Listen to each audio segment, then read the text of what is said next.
Ni vse rožnato. Potrebuješ zelo močno osebo, da lahko prebrodiš kaj takega. Kakšno je v resnici življenje v ženskem zaporu v Ohaju, kjer bo obsojena dvakratna morilka Mackenzie Shirila preživela vsaj naslednjih 10 let svojega življenja, morda celo več? Dobili smo notranje informacije od nekdanje zapornice o vsem, od pravil, ki jih je Shirila domnevno kršila, do privilegijev, ki jih morda uživa za zapahi. Dobrodošli v oddaji Sidebar, ki jo predstavlja Law and Crime. Sem Jesse Weber. Vsi imajo radi zgodbe o uspehu, ki si ga je nekdo ustvaril sam. Vendar John Morgan pravi, da življenje v resnici ne deluje tako.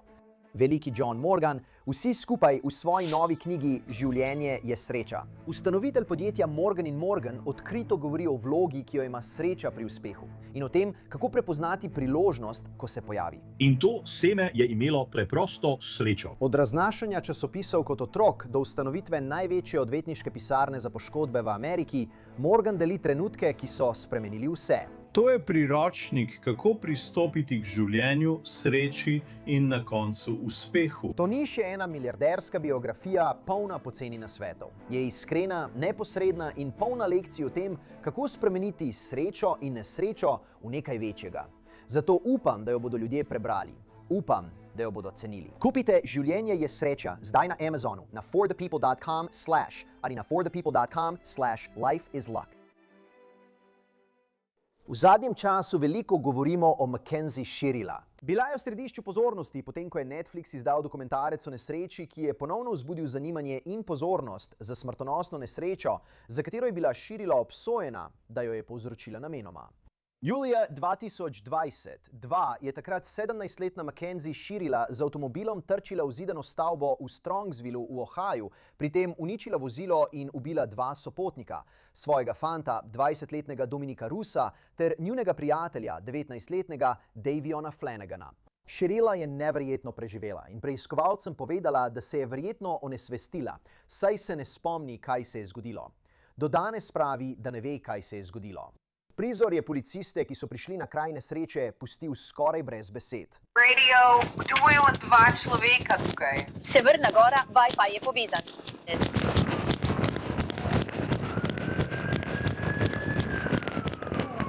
Sem prost, fantje, radio, 3, imamo 3 osebe. Radio, v vozilu so 3 osebe. Nihče ni pri zavesti. Nihče ne diha. Nihče ne diha. V redu, razbito okno.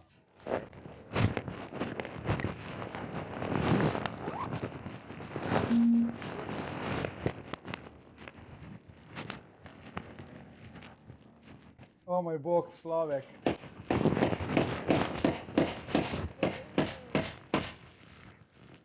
Kdo lahko sliši moj glas? Kdo je tukaj noter?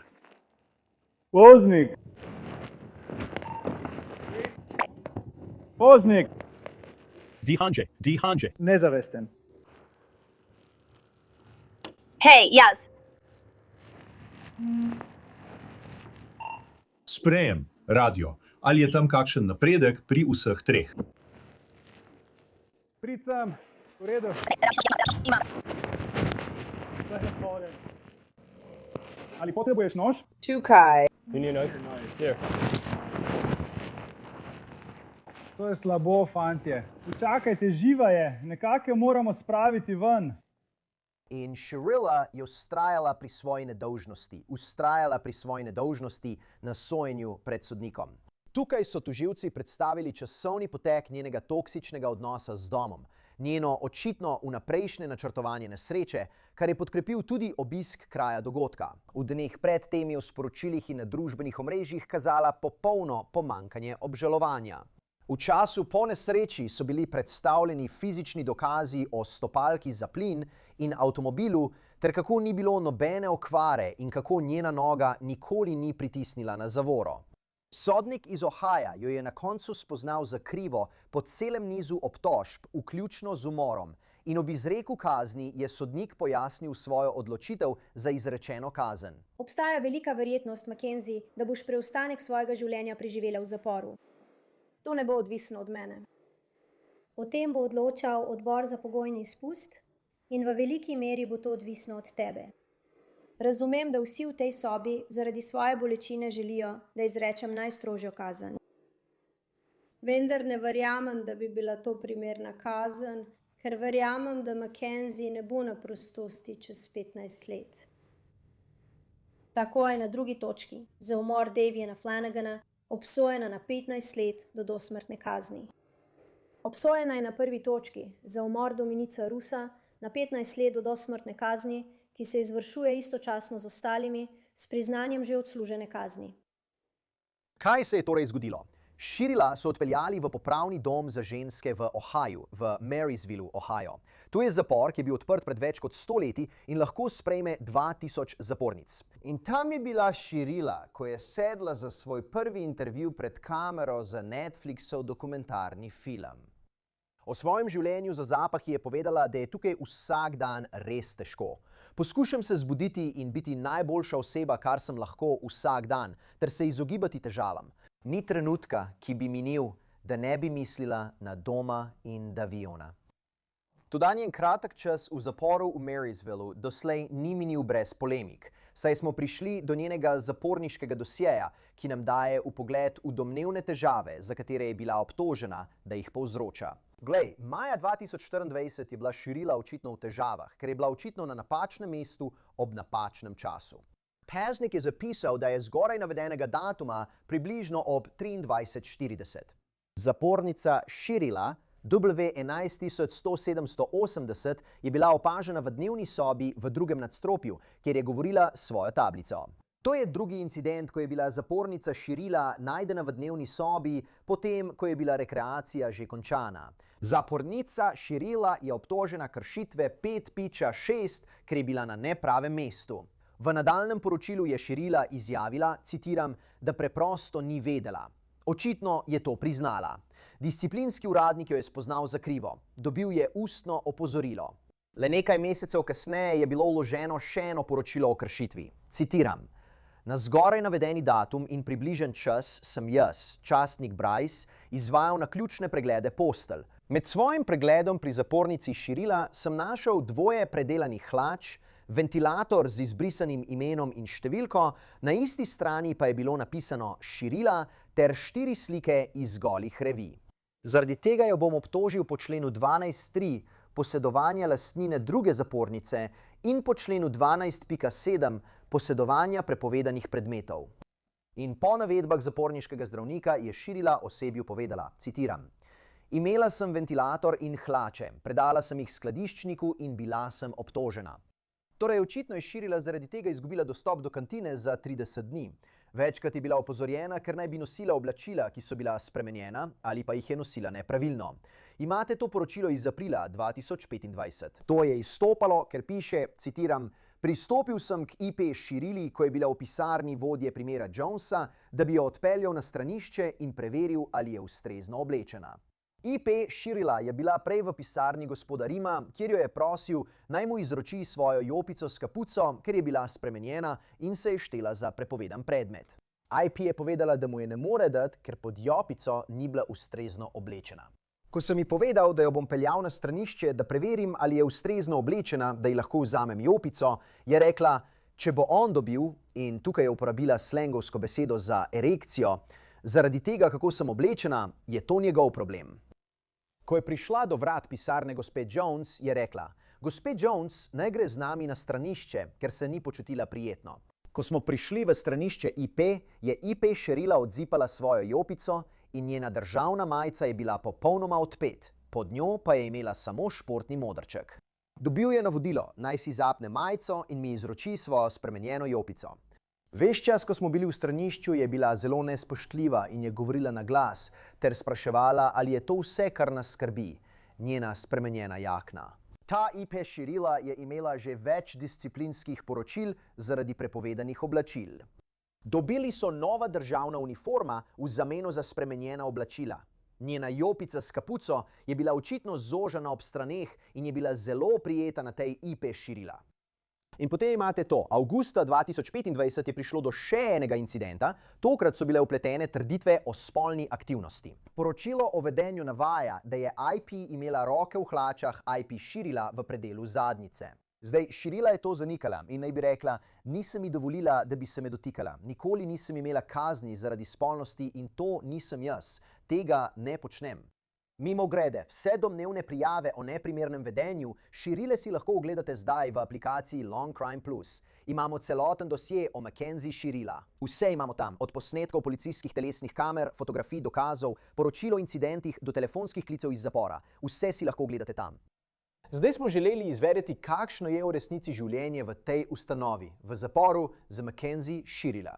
Tako sem imel priložnost govoriti z nekdanjo zapornico popravnega doma za ženske v Ohiu, Jess Dennison.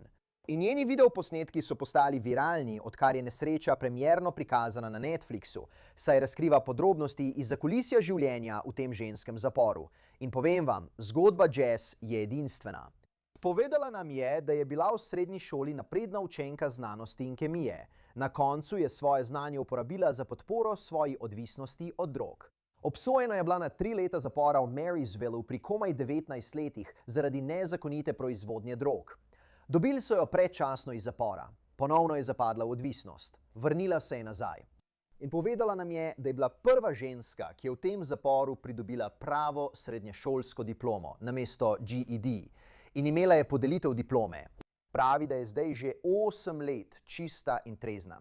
To je izjemen dosežek.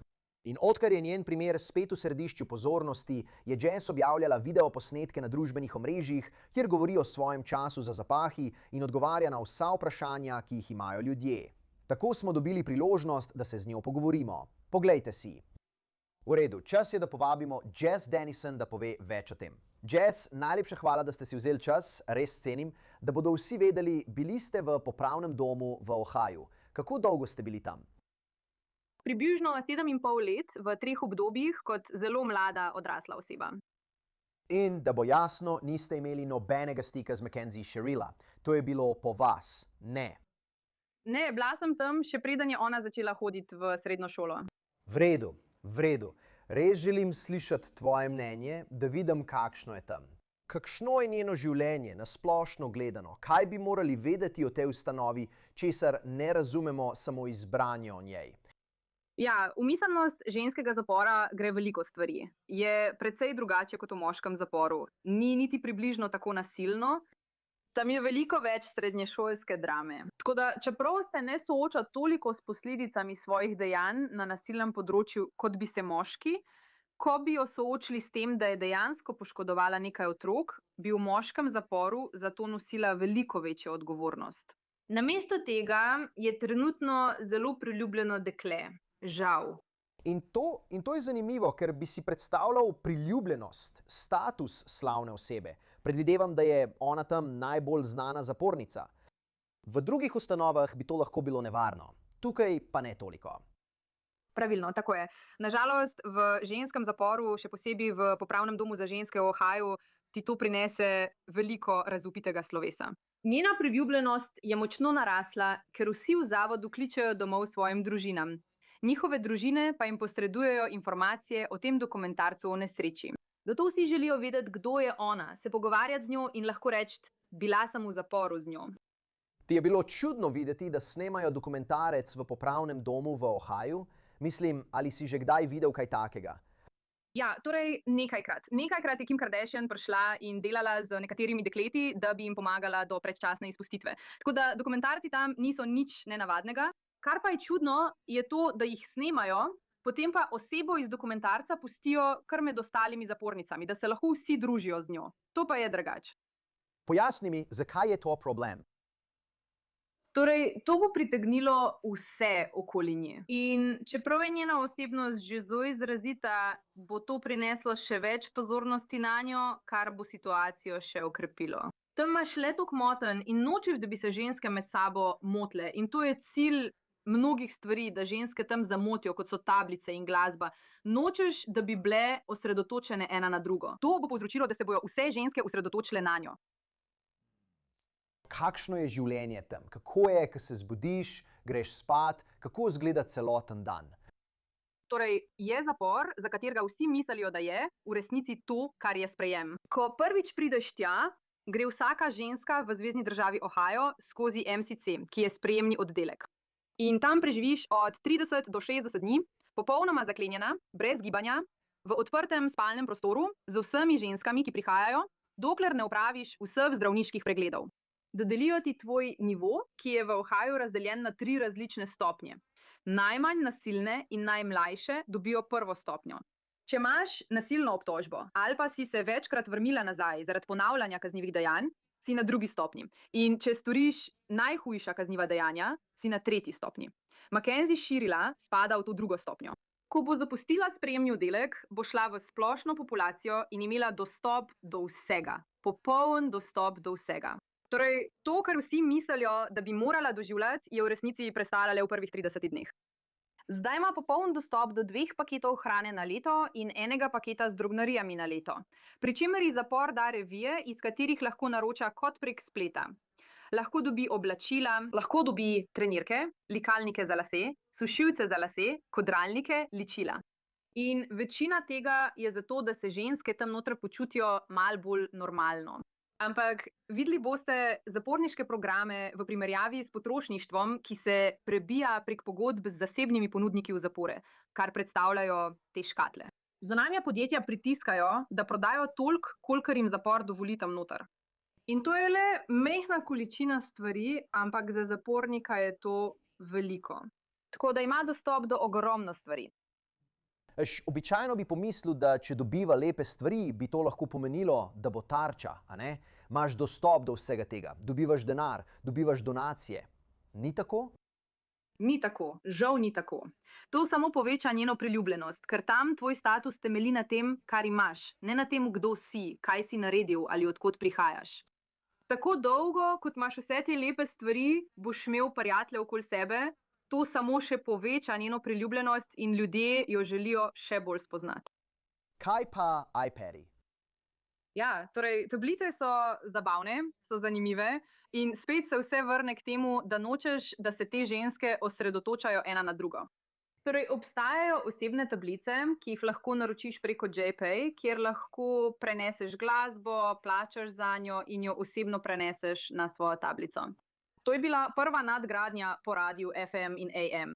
In ko so ugotovili, da to deluje, so pri GTL, telefonskem podjetju za zapore v Ohaju, razvili lastno tablico, ki jo dobijo vse zapornice, niti je treba kupiti.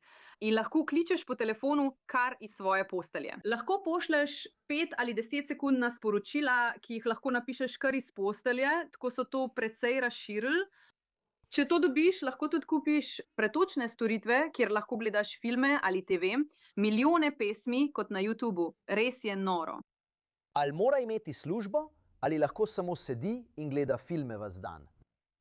Vsak zapornik mora imeti službo. Zdaj pa lahko izbereš, kako želiš delati oziroma katero delo želiš opravljati tam. Ko dobi noter, vsak dobi svojo prvo službo, ki je običajno CFS, jedilnica. In to je grozen. Delaš z najslabšo hrano v pomivalnici posode 8 do 12 ur na dan, kot pri običajni službi. Medtem ko lahko dobiš srečno službo, kot sem jo jaz, to je prevzem, kjer enkrat na dan odneseš en smetnjak smeti do stiskalnice in to je tvoja celotna državna služba, ampak vsi morajo delati. Naj te nekaj vprašam. Malo sva se že prej pogovarjala. Greš nazaj tja. Greš nazaj tja kot del programa za nekdanje člane. Ali obstaja možnost, da bi lahko govoril z Mackenzie Sherla, se pogovarjal z njo, ji svetoval? Samo če se odloči, da bo programirala za svoje dobro. Kot sem rekla, ima vsaka zapornica možnost, da si sama določi svoj program. Lahko se odločiš, ali želiš iti na fakulteto, ali želiš vstopiti v program tapiserij, kot sem jaz, ki ima najvišjo stopnjo okrevanja v celotni zvezni državi Ohio, in sicer 27%. In tako ima na voljo stotine in stotine programov, v katere se lahko vključi. Če bi naslednje leto šla v program tapiserij za dan alumnov, bi zagotovo lahko šla tja in bila mentorica. Ampak to je osebna odločitev. Lahko se odloči, da ne bo sodelovala v nobenem programu, da bo samo hodila po dvorišču, spala ves dan, izpuščala svojo državno določeno službo in ne počela ničesar. In to je izbira. To bi škodovalo pri pogojnem izpustu, kaj ne? Žal si je že sama škodovala pri pogojnem izpustu. Komisija za pogojni odpust ljudem daje nekaj samozavesti, kar jim po mojem mnenju na dolgi rok škodi. Ko imajo nekatere zapornice daljšo kazen, se napolnijo z iluzijo, da jih bo pritožba izpustila prej. Žal se glede na njena poročila o vedenju zdi, da se trenutno ne obnaša tako, kot bi ji bilo to pomembno. Te pogojne komisije in ta zaslišanja za pogojni odpust tam, temu rečemo, da te zavrnejo. Vsakič te zavrnejo za 5 let. Tako da zelo redko za kakršnokoli kršitev, ki ima na koncu oznako dosmrtne kazni, na prvem zaslišanju za pogojni odpust ali na prvem srečanju za pogojni odpust dejansko odobrijo pogojni odpust. Vsaj 2-krat te bodo zavrnili, če imaš kakršnakoli poročila o vedenju v svojem dosjeju. Ona jih ima že veliko. Tako da čez 10-15 let bo morala pojasniti, kaj je počela, ko je prvič prišla tja. Tako da bo precej razočarana in hitro postala ponižna, ko bo opazovala, kako ljudje prihajajo in odhajajo več let, nato pa je nikoli več ne kontaktirajo. Ali je bilo v samem dokumentarcu kaj takega, kar te je prepričalo, da bo imela težave z zgodnjim izpustom? Ja, že samo dejstvo, da nikoli ni povedala, kaj se je tisto noč zgodilo, trdi, da se ne more spomniti. Odbor za pogojni izpust tega ne bo sprejel. Ni sprejemljivo, da si tam zato, da se rehabilitiraš, da delaš na sebi in prevzameš odgovornost za svoja dejanja. In ona trenutno ne počne nič od tega. In prvih 5 let je za odbor za pogojni izpust najpomembnejših. Če bi imel priložnost, da bi nekoč govoril z njo, recimo, če bi izkoristila to priložnost, da, kot si rekel, dela na sebi in se sreča s tabo, kaj bi ji povedal? Mislim, da bi jo vprašala, kaj bi si povedala sama sebi, ko bo dosegla starost za izpust. Naprimer, kaj bi vprašala samo sebe, ko je bila mlajša, ko je šla noter? A želiš, da se te tako spominjajo? A želiš biti dekle, ki ni moglo prevzeti odgovornosti, ni moglo pokazati obžalovanja in povedati resnice o tem, kaj se je zgodilo, da bi drugim omogočila zaključek? Boš samo ustala v svoji zasvojenosti in v svoji nagnjenosti k odvisnosti. Na sebi mora delati. Potrebuje rehabilitacijo, potrebuje kognitivno-vedensko terapijo. In to se ne začne, dokler ne spozna, da je sama odgovorna za to. In ta ustanova nudi pomoč, če jo želiš. Stotine in stotine neverjetnih programov. Sama si lahko izbereš svoj program. Prijaviš se lahko na karkoli želiš ali pa tudi ne.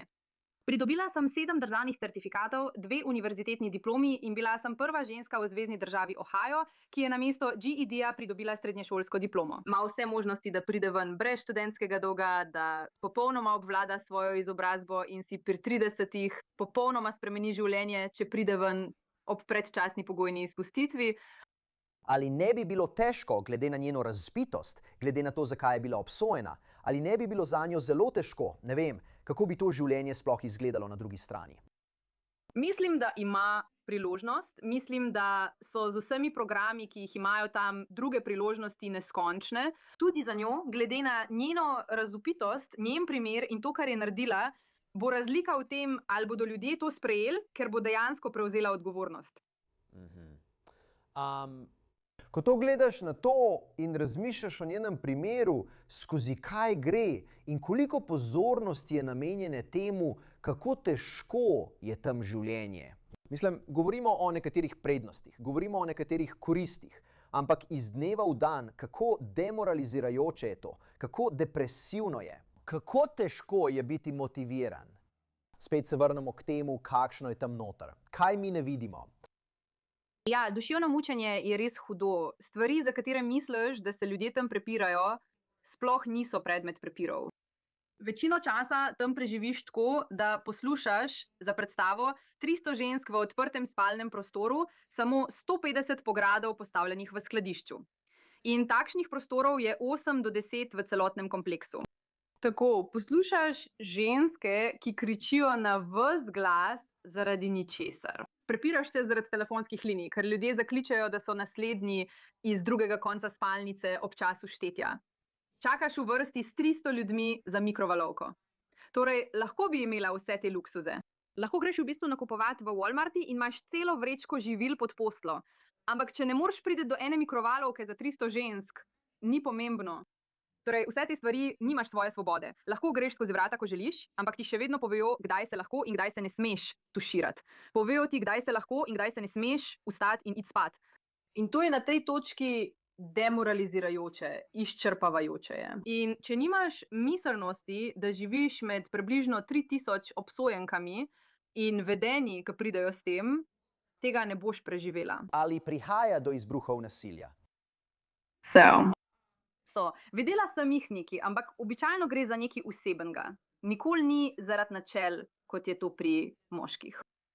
Običajno je osebno. Edinič, ko sem tam videla resno nasilje, je bilo, ker je nekdo prekinil telefonski klic drugi osebi, ki je klicala domov zaradi družinske nujnosti. Tako, to so stvari, zaradi katerih bi ženske dejansko postale nasilne. Jess, rad bi vrnil k tebi. Povej mi o delu, ki ga trenutno opravljaš in kako pomagaš ljudem. Ja, uporabljam svojo zgodbo, svojo treznost in jo ves čas delim na družbenih omrežjih. To pomaga ogromno ljudem. Sodelujemo z neprofitnimi organizacijami v različnih zveznih državah, da pomagamo bivšim zapornikom ali ljudem na ulici, ki se borijo, da pridejo v rehabilitacijo, v centre za trezno življenje.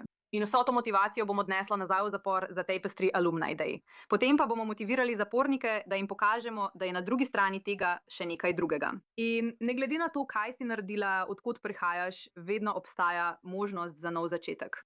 Mimogrede, imaš pomembno prisotnost na družbenih omrežjih. To je ena od stvari, ki smo jih opazili. Videoposnetki, ki jih ustvarjaš o tem kraju in tudi o primeru Mackenzie Shirila. To je zanimiv način, kako to sporočiti svetu. Ja, je zabavno, zagotovo je to odlična priložnost. Mislim, da je to ena od stvari, o katerih želim veliko govoriti in o katerih moji sledilci zelo, zelo radi slišijo. V zaporu imajo tudi veliko možnosti, da lahko imajo normalno hrano, kot so paketi s hrano, ki jih lahko kupiš na spletu in pošlješ hrano nekomu enkrat na teden. In to so gurmanski obroki. Videti je, kot da je prišlo naravnost iz restauracije.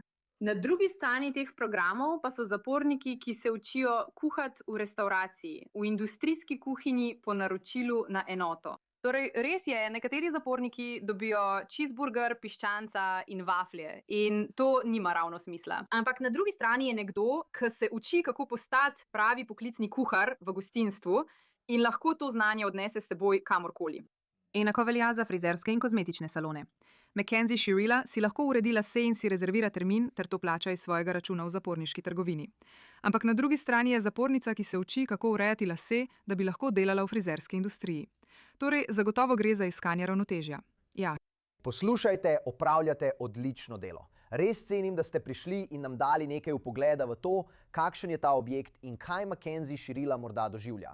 In veste, še enkrat, nadaljujte z dobrim delom. To je res, res pomembno. Ampak, Jess Dennison, hvala, da ste prišli v oddajo Sidebar. Seveda, hvala, da ste me povabili. In to je vse, kar imamo za vas trenutno tukaj na Sidebarju vsi skupaj. Najlepša hvala, da ste se nam pridružili in kot vedno, prosim, naročite se na YouTube, Apple Podcast, Spotify ali kjerkoli poslušate svoje podcaste. Lahko nas spremljate tudi na NBC-evem Peacocku. Če želite slediti meni na X, Instagramu, moji oddaji na News Nation, Jesse Weber Live, od ponedeljka do petka ob 23. uri po vzhodnem času. Se vidimo naslednjič, vsi skupaj.